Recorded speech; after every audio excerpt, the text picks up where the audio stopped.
بسم اللہ الرحمن الرحیم لا يحب اللہ الجہر بالسوء من القول الا من ظلم وکان اللہ سمیعا علیما ان تبدوا خیرا او تخفوه او تعفوا عن سوء فإن اللہ کان عفوا قدیرا ان الذين يكفرون بالله ورسله ويريدون ان يفرقوا بين الله ورسله ويقولون نؤمن ببعض ونكفر ببعض ويريدون أن يتخذوا بين ذلك سبيلا أولئك هم الكافرون حقا وأعتدنا للكافرين عذابا مهينا صدق اللہ مولانا العظیم۔ اللہ پسند نہیں کرتا بری بات کا اعلان کرنا مگر مظلوم سے، اور اللہ سنتا جانتا ہے۔ اگر تم کوئی بھلائی علانیہ کرو یا چھپ کر یا کسی کی برائی سے درگزر کرو تو بے شک اللہ معاف کرنے والا قدرت والا ہے۔ وہ لوگ جو اللہ اور اس کے رسولوں کو نہیں مانتے اور چاہتے ہیں کہ اللہ سے اس کے رسولوں کو جدا کر دیں اور کہتے ہیں کہ ہم کسی پر ایمان لائے اور کسی کے منکر ہوئے اور چاہتے ہیں کہ ایمان و کفر کے بیچ میں کوئی راہ نکال لیں، یہی ہیں ٹھیک ٹھیک کافر، اور ہم نے کافروں کے لیے ذلت کا عذاب تیار کر رکھا ہے۔ اب یہاں پر ایک اور بات مسئلہ میں بتا دوں، نماز چھوڑنا گناہ ہے کہ نہیں ہے؟ سب کو معلوم ہے حرام ہے، بلکہ کبیرہ گناہ ہے۔ نماز ترک کرنا صغیرہ گناہ نہیں، چھوٹا گناہ نہیں، کبیرہ گناہ ہے، گناہ ہے کبیرہ۔ بڑے گناہوں میں اس کا ذکر آیا ہے، جیسے شراب پینا کبیرہ گناہ ہے، زنا کرنا گناہ کبیرہ ہے، چوری گناہ کبیرہ ہے۔ اس طرح نماز کا ترک کرنا گناہ کبیرہ ہے، چھوٹا گناہ نہیں ہے۔ یہ چھوٹ گئی آپ سے، ہم سے، کسی سے بھی چھوٹ گئی نماز، گناہ تو کیا، لیکن فقہاء کرام نے مسئلہ یہ بیان کیا ہے، مسجد میں آ کر کے اگر تم قضا نماز پڑھتے ہو تو منع ہے، منع کیا گیا ہے۔ ہاں اگر اس انداز میں پڑھتے ہو کہ کسی کو معلوم نہیں پڑتا تو کوئی حرج نہیں۔ اب وہ مسئلہ میں بہت باریکی سے بتا رہا ہوں، میرے ٹاپک سے ریلیٹڈ ہے، اس لیے عشاء کی نماز تمہاری چھوٹ گئی، عشاء کی نماز چھوٹ گئی، قضا ہو گئی، یہ گناہ ہے، اور لوگوں کے سامنے آ کر کے بتا کر کے اس کی قضا پڑھو گے تو اظہار گناہ۔ تم نے سب کو بتایا کہ میری نماز چھوٹی تھی، تو گناہ کرنا ایک الگ مسئلہ ہے اور گناہ کا اظہار کرنا اور بڑا گناہ ہے۔ تم اگر قضا کر رہے ہو تو چھپ کر کے، ہاں اپنی نفل نمازوں کے درمیان، سنت نمازوں کے درمیان اگر قضا پڑھ رہے ہو تو کوئی حرج نہیں، پڑھ سکتے ہو۔ اب یہاں مسئلہ ایسا ہے کہ ہم سب ایک ہی حمام میں ہیں، یعنی سب کی قضا ہے، اس کی بھی، اس کی بھی، اس کی بھی، اس کی بھی، سب ایک دوسرے کو دیکھ رہے ہیں، اس لیے مسئلہ خراب نہیں۔ بزرگان دین پہلے اس پر بہت تنبیہ کرتے تھے، اگر کوئی ایک بندہ قضا نمازیں سب کو دکھا کے پڑھ رہا ہے تو سارے لوگ اسے گرفتار کر لیتے، پکڑتے ہیں کہ تو ایک گناہ کیا اور سب کو آ کر مسجد میں بتا رہا ہے۔ تو یہ پہلے کا یعنی ان بزرگوں کا ایک تقویٰ تھا، لیکن آج بھی میں کہہ رہا ہوں مسئلہ یہ ہے، عشاء کی نماز قضا ہو گئی، قضا پڑھنے کے لیے آپ کو کرنا کیا ہے؟ 17 رکعت پوری قضا نہیں پڑھیں گے آپ، 4 فرض اور 3 وتر۔ مسئلہ تو یہی ہے نا۔ کل کی عشاء کی نماز اگر کسی کی چھوٹی، فار ایگزامپل اللہ نہ کرے، آج وہ قضا کرنے کے لیے کھڑا ہے تو کیا کیا نمازیں قضا کرے گا؟ 4 رکعت فرض عشاء کی اور 3 رکعت واجب، یہ 2 نمازیں قضا ہوتی ہیں عشاء میں، یعنی کل 7 رکعت۔ وتر کی نماز جب پڑھتے ہیں تو آپ کو یہ بھی معلوم ہے تیسری رکعت میں کیا کرنا رہتا ہے؟ دعائے قنوت۔ حنفی جتنے بھی ہیں پیروکار ان کو معلوم ہے، تیسری رکعت میں جب ہم کھڑے ہوتے ہیں سورہ فاتحہ اور سورہ پڑھنے کے بعد ہاتھ چھوڑ کر پھر دوبارہ تکبیر باندھتے ہیں اور دعائے قنوت پڑھتے ہیں، ہے نا؟ آج بھی عشاء کی نماز پڑھیں آپ تو پڑھے ہوں گے نا دعائے قنوت۔ 3 واجب الوتر کی جو نماز ہے اس کی آخری رکعت میں دعائے قنوت پڑھا جاتا ہے، لیکن جب قضا نماز پڑھ رہے ہیں آپ، کل کی عشاء کی قضا پڑھنے آئے 4 رکعت فرض پڑھ لیا، کسی کو نہیں معلوم، قضا پڑھ لیا آپ نے سنت کی جگہ، 3 رکعت وتر پڑھ رہے تھے. حکم یہ ہے کہ دعائے قنوت کے لیے ہاتھ نہ اٹھاؤ، ورنہ دیکھنے والا سمجھ جائے گا کہ یہ ابھی کی نہیں کوئی دوسری پڑھ رہا ہے. ہاں عشاء میں تو ہو سکتا ہے نہ سمجھے، کیونکہ عشاء میں کرنٹ نماز بھی ایک اسی وقت کی بھی ایک وتر ہے. ظہر کے وقت اگر کوئی عشاء کی قضا کر رہا تھا تو ظاہر سی بات ہے تیسری رکعت میں جب وہ کھڑا ہو کر کے ہاتھ اٹھائے گا تو جو دیکھے گا وہ سمجھ جائے گا کہ یہ وتر ظہر میں کیوں پڑھ رہا ہے، وتر ظہر میں کیوں پڑھ رہا ہے. تو گویا کہ تم نے سب کو اپنے گناہ کا گواہ بنایا، کل کی تمہاری کچھ چھوٹی تھی وہ آج آ کر پڑھ رہے ہو. گناہ کا گواہ نہ بناؤ کسی کو. اظہار گناہ یہ اور بڑا گناہ ہے. یہ مسئلہ آپ نے سمجھ لیا ہوگا. اب اندازہ کرو ایک چھوٹی ہوئی نماز کو بندہ جب ادا کرنے آ رہا ہے تب شریعت نے اتنا حکم دیا ہے کہ چھپ کر کے کرو. ان لوگوں کا کیا انجام ہوگا جو فحش کلامی علل اعلان کرتے ہیں، رات کو زنا ہو گیا ہے فلاں کے ساتھ، فلاں ہو گیا ہے، اس کو مزے لے کر کے بیان کرتے ہیں، ان کا کیا انجام ہوگا. میاں یہاں نماز کی قضا کے لیے بھی شریعت نے کہا ہے کہ اس طرح پڑھو کہ لوگوں کو خبر نہ ہو. اور لوگوں کی جو برائیاں بیان کرتا ہے کٹوں پہ بیٹھ کر کے، اس کا کیا انجام ہے. سوچو اس بات کو. قرآن کی یہ دونوں آیتیں ہمارے لیے عبرت ہیں. اللہ نے فرمایا ایک تو یہ زبان سے نکلنے والا کوئی برا کلمہ اللہ تم سے ہرگز پسند نہیں کرتا، اور جب ایسا بندہ مر جاتا ہے جو فحش کلامی کرتا ہے اس کے منہ سے بدبو نکلتی ہے ایسی کہ جہنم بھی کانپنے لگتا ہے. یہ حدیث میں ہے. اور دوسری چیز 2 آیت میں نے پڑھی، ان تبدو خیرا او تخفو، اگر تم بھلائی کو علل اعلان کرو یا چھپ کر کرو اللہ رب العزت اسے پسند کرتا ہے، قبول کرتا ہے. او تعفو عن سوء، ایک اور اس میں ذکر ہے. اللہ فرماتا ہے یا کسی کی برائی سے درگزر کر دو، کسی کے اندر تم نے برائی دیکھی اسے معاف کر دیا. فإن اللہ کان عفوا قدیرا، تو بے شک اللہ معاف کرنے والا قدرت والا ہے. ایک بات یاد رکھیں، معاف کرنا کس کی صفت ہے؟ اللہ کی صفت. آپ سب کو معلوم ہے. رحم کرنا کس کی صفت ہے؟ اللہ. وہ رحیم بھی ہے عفو بھی ہے.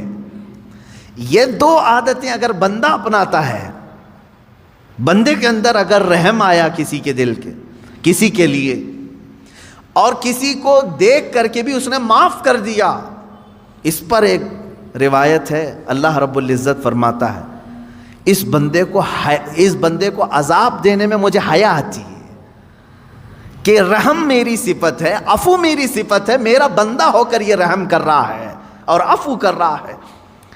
تو اللہ رب العزت اسے عذاب سے بری کرتا ہے جو معاف کرنے کی اپنے اندر چھمتا رکھتا ہے یا طاقت رکھتا ہے. معاف کرنے کا جذبہ جس کے اندر ہے وہ معاف کیا جائے گا. حضور اکرم صلی اللہ علیہ وسلم کی مشہور حدیث ہے من لا یرحم لا یرحم، جو کسی پر رحم نہیں کرتا قیامت کے دن اس پر بھی رحم نہیں ہوگا. یہ سمجھ کر کے چلو، تم پر بھی رحم نہیں کیا جائے گا. ہاں رحم کرنا اور معاف کرنا اگر کسی کی عادت ہے، امید رکھے کہ اللہ بھی اس پر رحم کرے گا اور اسے معاف بھی کرے گا. آپ اپنے رب سے اپنے متعلق جیسی امید رکھتے ہیں ویسی بندوں کے ساتھ بھی کریں.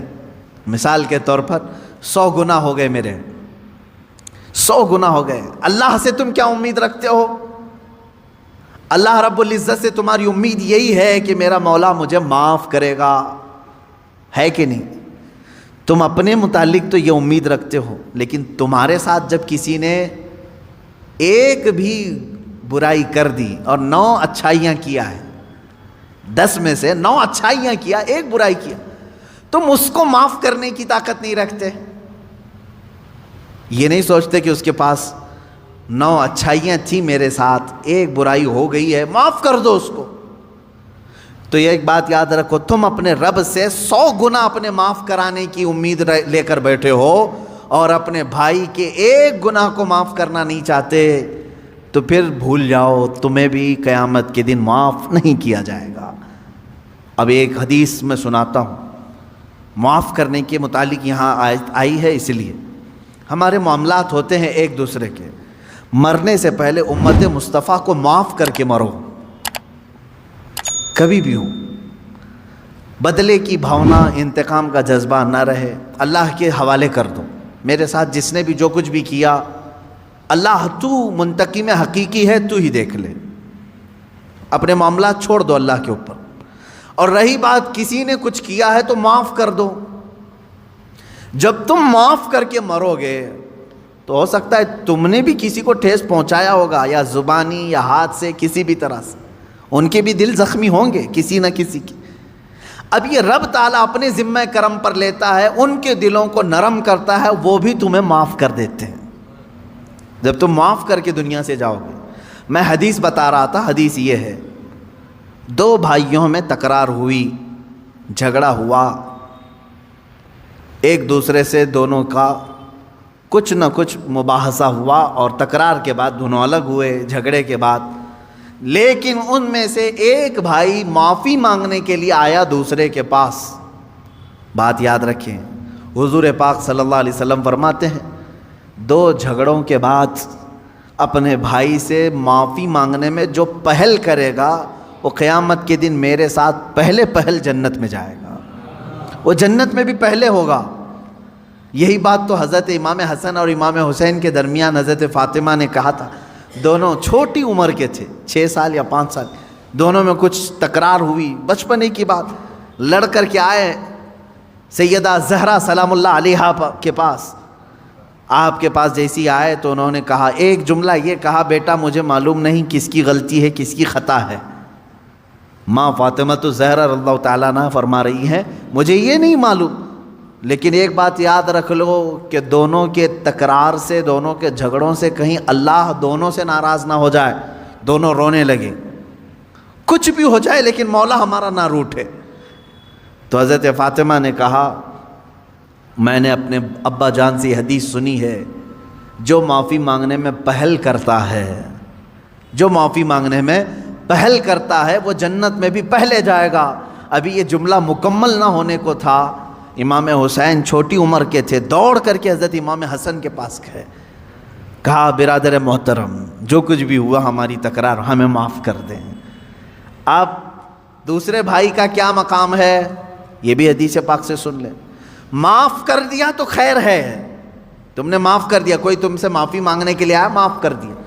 آج بہت سارے ڈھیٹ لوگ بیٹھے ہوئے ہیں، بہن آئی ہے منانے کے لیے بھائی کو، نہیں مانتا میں، چل تو نے میرے ساتھ ایسا کیا ویسا کیا، پرانی باتیں یاد کی۔ بھائی آیا ہے، اس کے گھر میں شادی ہے، چلو بھیا آ جاؤ، نہیں، پرانے گڑے مردے نکال کر کے بھائی کو رخصت کر دیا، ہم تجھے معاف نہیں کریں گے، زندگی بھر معاف نہیں کریں گے۔ وہ لوگ بھی سن لیں، تمہاری ذمہ داری تھی معافی مانگنے کی، تم معافی مانگ لیے، بہت اچھا کیے، کیونکہ پہلے جنت میں جاؤ گے۔ اب جس کے پاس گئے تھے معافی مانگنے کے لیے، اس نے نہیں معاف کیا، میرے آقا صلی اللہ علیہ وسلم کی حدیث ہے، حضور فرماتے ہیں کل قیامت کے دن وہ میری شفاعت کے قریب بھی نہ آئے۔ حضور نے فرمایا میری شفاعت کے قریب نہ آئے جو اپنے بھائی کو معاف نہیں کرنا چاہتا۔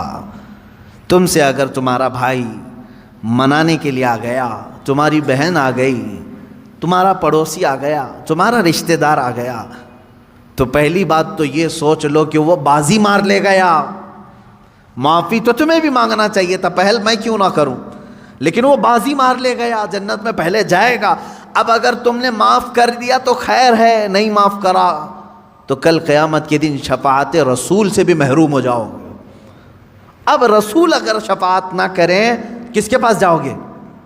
وہاں تو آدم علیہ السلام سے لے کر عیسیٰ علیہ السلام تک ہر کوئی کہہ رہے ہیں اذهبوا الی غیری، جاؤ میرے علاوہ کسی اور کے پاس جاؤ۔ کس کے پاس جاؤ گے؟ اگر نبی بھی منع کر دیں جاؤ تمہاری شفاعت میرے پاس نہیں۔ اللہ کے نبی صلی اللہ علیہ وسلم فرماتے ہیں جو اپنے بھائی کو معاف نہیں کرتا کل وہ میری شفاعت کے قریب نہ آئے۔ عزیزان گرامی وقار، اللہ رب العزت یہ فرما رہا ہے اگر چھپا کر کے درگزر کر دیا، اگر تم نے اپنے بھائی کو معاف کر دیا فَإِنَّ اللَّهَ كَانَ عَفُوًّا قَدِيرًا، تو سمجھ لو کہ بے شک اللہ بھی معاف کرنے والا، قدرت رکھنے والا ہے۔ یہاں قدیر کا لفظ آیا ہے، عفو کا مطلب ہوا معاف کرنے والا، قدیر کا مطلب ہوا قدرت رکھنے والا. دونوں کی میچنگ کیا ہے؟ معاف کرنے والا ہے، قدرت رکھنے والا ہے. معاف کرنے والا ہے، قدرت رکھنے والا ہے. میرے عزیزو، قدیر کے لفظ کا اس میں جو کمبینیشن ہے وہ جو ہمیں یہاں نظر آتا ہے وہ یہ ہے کہ مولا تبارک و تعالیٰ تمہارے گناہ سمندر کے برابر بھی ہوں تو قدرت رکھتا ہے کہ وہ معاف کرتے. یہ قدرت ہے اس کی کہ وہ قدیر ہے. یہاں تک کہ ایک شخص آیا حضور اکرم صلی اللہ علیہ وسلم کی بارگاہ میں، اس نے کہا اے رسول پاک، میرے گناہ بہت زیادہ ہو گئے، بہت زیادہ ہو گئے، کیا میری معافی ہو سکتی ہے؟ اللہ کے حضور میرے آقا صلی اللہ علیہ وسلم نے عرض کیا کہ مولا کیا اس بندے کی معافی ہو سکتی؟ رب تبارک و تعالیٰ نے جبرائیل امین کے ذریعے بھیجا اور ارشاد فرمایا، اے رسول پاک صلی اللہ علیہ وسلم، آپ اس بندے سے پوچھیں کیا اس کے گناہ سمندر کے برابر ہیں؟ حضور صلی اللہ علیہ وسلم نے اس سے پوچھا کہ اللہ تعالیٰ نے یہ سوال کیا ہے تجھ سے؟ اس نے کہا نہیں، اس سے بھی زیادہ ہیں، اس سے بھی زیادہ ہیں. رب تبارک و تعالیٰ نے پھر فرمایا، اے حبیب اس سے پوچھیں پوری دنیا کے درختوں کے پتوں کے برابر ہیں اس کے گناہ؟ حضور نے جب یہ پوچھا تو اس نے کہا اس سے بھی زیادہ ہیں، اس سے بھی زیادہ ہیں. رب تبارک و تعالیٰ نے فرمایا، اے رسول اس سے پوچھ لیں زمین و آسمان کے بیچ میں جتنا خلا ہے کیا اتنے گناہ ہیں اس کے؟ حضور صلی اللہ علیہ وسلم نے اس سے سوال کیا، رب تعالیٰ تجھ سے یہ پوچھ رہا ہے؟ تو بندہ کہتا ہے شاید اس سے بھی زیادہ ہوں گے، میرے گناہ شاید اس سے بھی زیادہ ہوں گے. اب رب تبارک و تعالیٰ فرماتا ہے، اے رسول اس سے فرما دے چاہے جتنے بھی گناہ ہوں گے میری رحمت سے تو زیادہ نہیں، میری رحمت سے بھی زیادہ ہے. اب رسول کریم صلی اللہ علیہ وسلم نے اس بندے سے پوچھا، رب تعالیٰ اب تجھ سے یہ پوچھ رہا ہے، تو نے کہا تیرے گناہ سمندر سے زیادہ، پتوں سے زیادہ، زمین و آسمان کی خلا سے زیادہ، کیا تیرے گناہ رب کی رحمت سے بھی زیادہ ہیں؟ وہ رونے لگ گیا، کہا اے اللہ کے رسول، اللہ رب العزت کی رحمت بے کراں ہے، بے حساب ہے، میرے گناہ اس کی رحمت کو کہاں لگیں گے؟ تب رب تعالیٰ نے فرمایا، اے رسول اس سے فرما دیں تیرا رب قدیر ہے، قدرت رکھتا ہے، یہ بڑے گناہوں کو بھی معاف فرما سکتا ہے. تو وہ قدیر کا معنی ہے گناہ بخشے جا سکتے ہیں، لیکن ایک بات یاد رکھیں، ایمان پہ موت ہو شرط ہے. ایمان پہ اگر موت ہو تو اللہ عفو و قدیر ہے. آگے کی جو آیت ہے وہ ٹاپک سے تھوڑی ہٹ کر کے ہے، یہاں سے دوسری باتیں چل رہی ہیں. اللہ رب العزت نے فرمایا بے شک وہ لوگ جنہوں نے اللہ اور اس کے رسول کو نہیں مانا یا کفر کرتے ہیں، نہیں مانتے، اور یہ چاہتے ہیں کہ اللہ اور اس کے رسول کے درمیان جدائی پیدا کریں، اور کہتے ہیں کہ بعض پر ایمان لاتے ہیں، بعض کو انکار کرتے ہیں، اور چاہتے ہیں کہ ایمان و کفر کے بیچ میں کوئی راستہ نکال لیں. اللہ فرماتا اولئک هم الکافرون حقا، یہ ٹھیک یہی اصل کافر ہیں. آیت کا لب لباب میں بتا دوں، خلاصہ اللہ تعالیٰ نے یہاں پر 3 لوگوں کی مذمت فرمائی، اس میں سے ایک آدمی کی میں بات کر رہا ہوں. ایک ایمان ہے لا الہ الا اللہ، اللہ کے سوا کوئی معبود نہیں. میرے عزیزو یہ دن ہے. ایک طرف کفر ہے، کروڑوں خدا ہے، یہ بھی خدا، یہ بھی خدا، یہ بھی خدا، یہ رات ہے. مجھے بتاؤ یہ 2 اپوزٹ چیزیں مل سکتی ہیں؟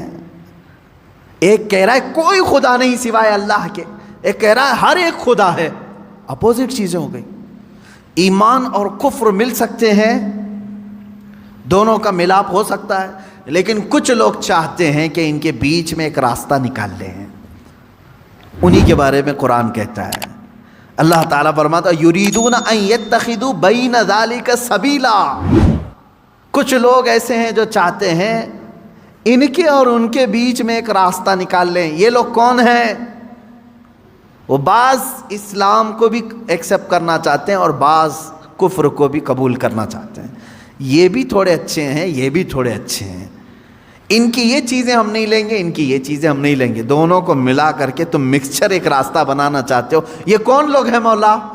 رب تعالیٰ فرماتا اولئک هم الکافرون حقا، حقیقت میں تو بڑے کافر یہ ہیں.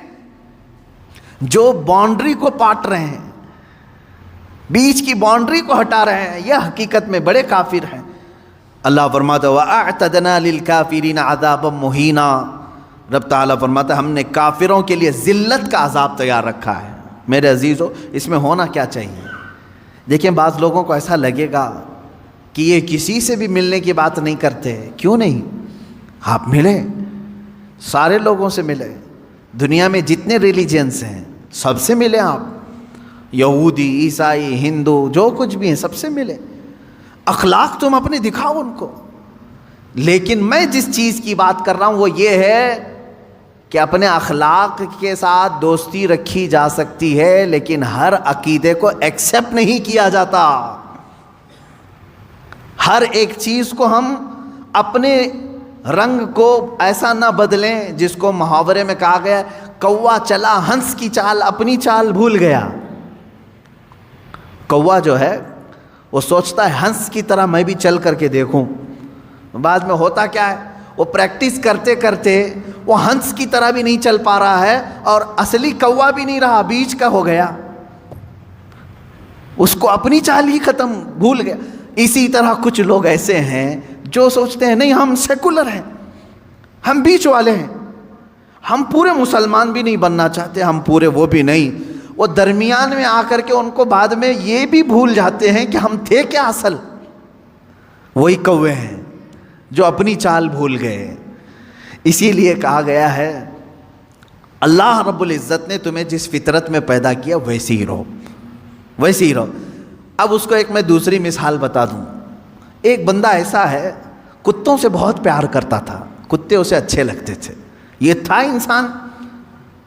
انسان لیکن کتوں سے اسے پیار تھا، تو اس نے یہ سوچا کہ میں تھوڑا انسان رہوں تھوڑا کتا بن کے رہوں، تو وہ کتوں کے ساتھ جاتا رہا، تھوڑا چار پیر سے چلتا رہا، دونوں ہاتھ زمین پہ رکھنا اور گھٹنوں کے بل چلتا رہا، کتے جیسا منہ ہلاتے ہیں ویسا ہلاتا رہا، کیونکہ اسے پیار تھا، اور تھا کیا؟ انسان۔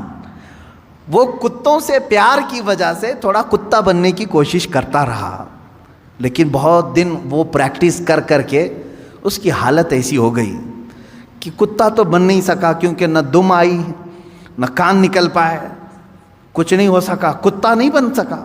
لیکن اب سیدھا چلنے کی کوشش کر رہا ہے تو وہ بھی نہیں آ رہا ہے،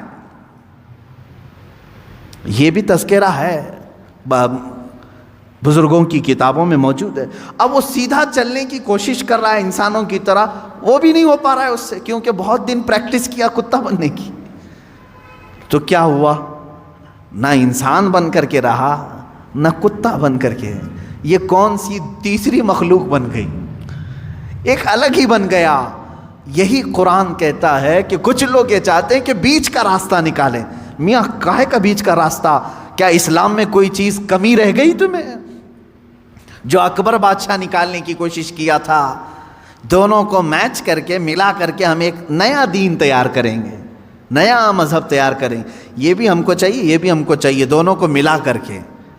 اکبر نے جو دین نیا شروع کیا تھا، اکبر بادشاہ، وہ مرتد ہو کر کے مر گیا بیچارہ، وہ وزیروں کی سن کر کے۔ اس نے کیا کیا تھا؟ دونوں کو میچ کرتے ہیں، مسجد میں اذان کی بجائے سیپ بجائیں گے تاکہ وہ بھی راضی رہیں گے، نماز پڑھو تم لیکن ممبر پر مورتی بھی رکھی جائے گی، دونوں چیزیں رہیں گی۔ میچ کر کے دونوں کو بیچ کا راستہ نکالنے کی کوشش کیا اور وہ بیچ کا بن کر کے رہ گیا۔ میرے عزیزو، یہ بات یاد رکھو، اللہ نے تمہیں جس فطرت میں پیدا کیا ہے اسی فطرت میں کامل بن کر کے رہو، اسی میں تمہاری عزت ہے، اسی میں تمہاری عزت ہے۔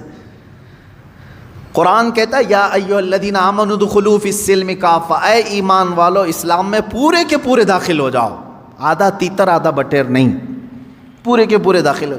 حضرت عبداللہ بن سلام رضی اللہ تعالیٰ عنہ صحابی ہیں، صحابی رسول ہیں۔ آپ جانتے ہیں اس صحابی رسول کو ایک چیز پر اللہ کے رسول صلی اللہ علیہ وسلم نے منع فرما دیا، کیا؟ پہلے یہودی تھے، وہ بڑے یہودی عالم تھے، تورات کے عالم تھے۔ یہودی مذہب میں سنیچر کے دن شکار کرنا حرام ہے، گوشت کھانا حرام ہے سنیچر کے دن. دوسری چیز، اونٹ کا گوشت ان کے لیے حلال نہیں، حرام ہے شریعت موسوی میں. یہودی اونٹ کا گوشت نہیں کھاتے، حرام ہے ان کے لیے. اب حضرت عبداللہ بن سلام جب اسلام لائے تو تورات کے پرانے حافظ تھے، عالم تھے. اب قرآن کے بھی بڑے عالم بن گئے. لیکن حضرت عبداللہ بن سلام کیا کرتے تھے؟ سنیچر کے دن گوشت نہیں کھاتے تھے. سنیچر کے دن گوشت نہیں کھاتے، اور اونٹ کا گوشت نہیں کھاتے تھے. ان کا اپنا اجتہاد تھا، وہ کیا سوچ کر کے کرتے تھے اس طرح سے. جب صحابہ نے ان سے پوچھا تو انہوں نے کہا اسلام میں گوشت کھانا واجب تھوڑی نہ ہے، فرض ہے کیا اونٹ کا گوشت کھانا؟ کھاؤ تو ٹھیک ہے، نہیں کھاؤ تو کوئی بات نہیں. کھا لیا تو حلال ہے، واجب تو نہیں ہے، مینڈیٹری تو نہیں ہے. حضرت عبداللہ بن سلام نے کہا اسلام میں یہ واجب نہیں ہے اور میں چھوڑ دیتا ہوں، نہیں کھاتا ہوں، تو یہودی مذہب پر بھی عمل ہو جائے گا، اسلام پہ بھی عمل ہو جائے گا. سنیچر کے دن گوشت کھانا اسلام میں واجب تھوڑی نہ ہے، واجب نہیں ہے. نہیں کھائے گا تو کچھ فرق نہیں پڑتا، لیکن میں اگر نہیں کھاؤں گا سنیچر کے دن تو دونوں مذہب پر عمل ہو جائے گا، یہودی مذہب پر بھی کہ ان کے مذہب میں سنیچر کے دن گوشت کھانا حرام ہے، اس پر بھی عمل ہو جائے گا، اسلام پہ بھی عمل ہو جائے گا. جب انہوں نے ایسا کہا تو اللہ تعالیٰ نے آیت نازل فرما دی، یا ایھا الذین آمنوا ادخلوا فی السلم کافہ، اے ایمان والو اسلام میں پورے کے پورے آ جاؤ. آدھا اس پر عمل کرنا، آدھا اس پر عمل کرنا نہیں، بلکہ پورے کے پورے اسلام میں داخل ہو جاؤ. تو درمیان کا راستہ نکالنے کی کوشش نہ کریں. میں نے بہت گمبھیر مثالیں دی ہیں. ہاں کچھ لوگوں کے لیے وہ حقیقت میں گمبھیر مثالیں ہیں کہ کتا بننے کی کوشش کرتے رہو گے، نہیں بن سکتے، کیونکہ تمہیں 2 پیر دیے ہیں، 2 ہاتھ دیے ہیں. تم ہاتھ سے اٹھا کر کے کھانا کھانے کی فطرت رکھتے ہو، لیکن جانور سے پیار ہے، ٹھیک ہے، اچھی بات ہے. کتے سے پیار ہے، اچھی بات ہے، کیونکہ ہم کتوں سے نفرت نہیں کرتے. کسی بھی جانور سے نفرت کرنے کا حکم نہیں دیا گیا ہے سوائے موذی اور نجس. کتے کو حراست کے لیے یعنی چوکیداری کے لیے رکھنے کی اجازت دی گئی، کھیتی باڑی کے نگرانی کے لیے رکھنے کی اجازت دی گئی ہے. ٹھیک ہے تمہارا اپنا معاملہ، جانور یعنی اینیمل لورز آپ ہیں، اگر رہو، لیکن بننے کی کوشش مت کرنا. پیار کرنا الگ چیز ہے، پورا بن جانا الگ چیز ہے. تم بن نہیں سکتے. اسی طرح اسلام دن ہے، کفر رات ہے. دونوں کے بیچ میں اگر تم نکالنے کی راستہ سوچو گے تو پھر کیا ہو جائے گا؟ وہی ہو جائے گا کہ تم پورے نہ اسلام میں رہ پاؤ گے نہ پورے کفار میں رہ پاؤ گے. اللہ رب العزت نے اسلام جیسی عظیم دولت سے تمہیں سرفراز کیا ہے تو اسی میں پورے کے پورے باقی رہو، اسی میں پورے کے پورے رہو. اچھا دوسرے مذاہب کی بھی میں بات کروں، دوسرے ریلیجن میں اگر کوئی پنڈت ہے، اگر وہ اپنے دھرم میں پورا پکا ہے تو ان کے دھرم میں اس کو اچھا سمجھا جاتا ہے کہ ڈاواں ڈول آدمی نہیں ہے، پورا ٹھیک ہے، پورے اس کو گرنتھ یاد ہیں، وید یاد ہیں، جو کچھ بھی ان کی مقدس کتابیں سب برابر کرتا ہے. لیکن ان میں سے اگر وہ کوئی ایسا شخص جو ادھر بھی ادھر بھی ہاتھ پیر مارتا رہتا ہے تو وہاں پر بھی وہ ذلیل ہو جاتا ہے. یہ سب کا معاملہ ہے. اسی لیے میں آپ سے بھی کہوں گا، اللہ تبارک و تعالیٰ نے اگر تمہیں دائرہ اسلام میں رکھا ہے تو اس کی قدر کرو، اور اپنی نیتا گیری بچانے کے لیے جگہ جگہ پوجا پاٹ کرنا تمہارے لیے شریعت کا حکم نہیں ہے.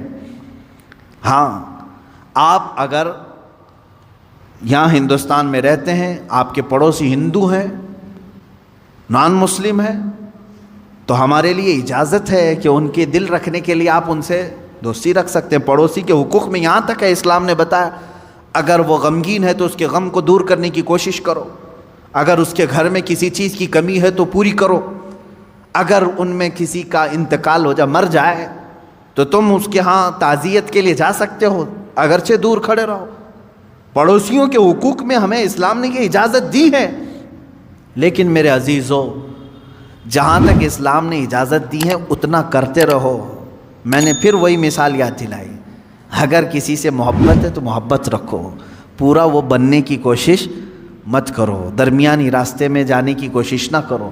تم اپنے اسلام کے ساتھ قائم رہو. تمہاری آئیڈینٹی اسی میں ہے، تمہاری آئیڈینٹی اسی میں ہے. ابھی جیسے ایک مسئلہ چھڑا ہے اتر پردیش میں، کسی مسجد میں ہنومان چالیسا کرانے کی بات کی گئی اور ایک کسی امام صاحب نے بلا کر کے اس میں ہنومان چالیسا پڑھایا اور اس کو کیا کہا جا رہا ہے، صدبھاونا ہے، سب آپس میں محبت کے لیے ہے.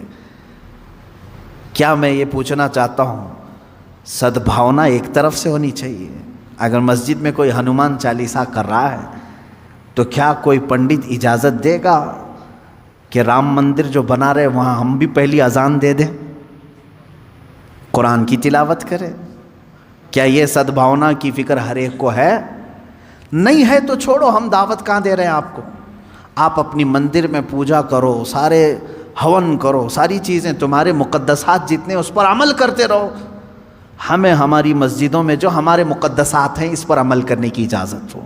نہ چھیڑو، نہ کسی کے اندر دخل اندازی کرو. اسلام میں یہ تمام چیزیں نہیں ہیں. اب یہ جو درمیانی لوگ ہیں، نہیں تمہارے لیے مسجد کے دروازے کھلیں، تم آؤ تمہارے پاٹ پڑھو. میں ان لوگوں سے کہتا ہوں، کیا تمہیں اس بات کا حکم اللہ نے دیا ہے؟ تم کو کس نے کہا ہے؟ اللہ کا گھر ہے یہ، تمہارے باپ کا گھر نہیں. رب تبارک و تعالیٰ کا گھر ہے، اس کے قانون کے مطابق ہی عمل ہو.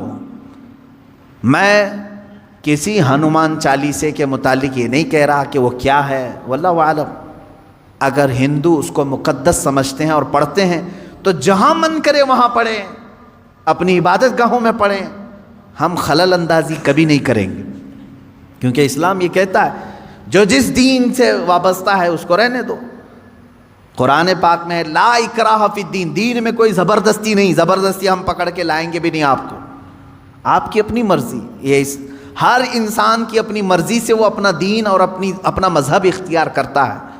لیکن میں یہاں یہ کہنا چاہتا ہوں کہ جو لوگ اس طرح کی حرکتیں کرتے ہیں وہ تیسرے آدمی بن جاتے ہیں.